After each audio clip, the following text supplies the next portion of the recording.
নামাজ পড়তে টাকা লাগে না, নামাজ পড়তে ধনী হওয়া লাগে না, নামাজ পড়তে ফর্সা হওয়া লাগে না, নামাজ পড়তে হাত পা থাকা জরুরি নয়, নামাজ পড়তে প্রতি ওয়াক্তে গোসল করা জরুরি নয়, নামাজ পড়তে দিনক্ষণ অপেক্ষা করে জেগেই থাকতে হবে, বসেই থাকতে হবে, দাঁড়িয়েই থাকতে হবে, কতক্ষণ ঘন্টার পর ঘন্টা তওয়াফ করতে হবে, এই ধরনের কোনো শর্ত নেই।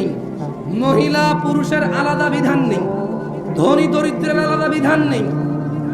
অথবা তারা যারা সালাতকে ত্যাগ করেছে, আল্লাহর নবী বলছে ইসলামের স্তম্ভ 5টি: আল্লাহকে সাক্ষী দেওয়া, ওনার রাসূলকে সাক্ষী দেওয়া এবং সালাত প্রতিষ্ঠিত করা, সমর্থবান যাকাত দেওয়া, সমর্থবান হজ করা, 11 মাস শেষে 1 মাস রোজার মাস যারা পেল তারা রোজা রাখবে, যারা তারাই হচ্ছে মুসলমান। এটা হচ্ছে ইসলামের স্তম্ভ।